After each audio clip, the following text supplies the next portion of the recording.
Morning, people. I'm making this video to give you an example of what the repeated ideas page should look like in your journal. I want to show you two different examples because these two people interpreted the assignment a little bit differently, but both earned a 4 because they were super strong, and they did a really nice job of being specific. So this person followed my example that I made in the video.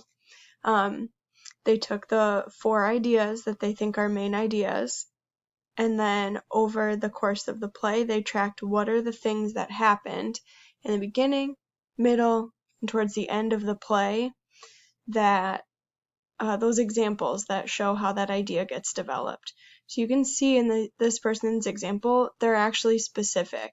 And for each idea, they show how it changes over time.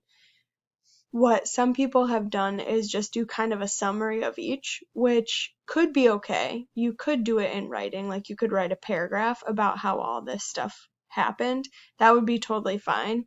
But if all you did was say that, for example, one main idea is conflict and you gave one example, that's not going to be enough to get you the notes that you need for next week. So this is a really successful version. Here's another successful version.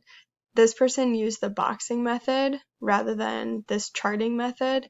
So this person has the four major cultural norms: feuds and conflicts, romantic love, parent-child relationships, and loyalty. And then they have specific examples of how that got developed over time. So this person and this person next week, when they are starting their writing formative, they already basically have all the evidence they need. So if you're looking back at your journal and you have like a couple sentences written as opposed to a bunch of examples like these two people, you're not going to be in the best place to be successful. My recommendation for you is that you go back, look at what you already have in your notes, and see what you can do to make them more detailed like these two people. If you would like to resubmit, you can definitely do that. All you have to do is send me an email letting me know once you've resubmit your journal so that I can go in and take a look at it. These two earned full credit. If you had like a sentence or two, or you did kind of a summary of the plot, you're going to get a 65, which is a 2. I can tell you tried to do something, but it doesn't meet the standards of the assignment.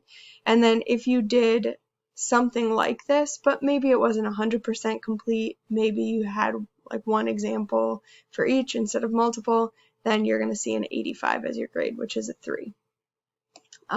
Please let me know if you have questions, if you need help with something. I only know if you talk to me about it.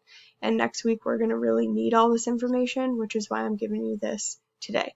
All right, good luck. Talk to me if you need something. See you later.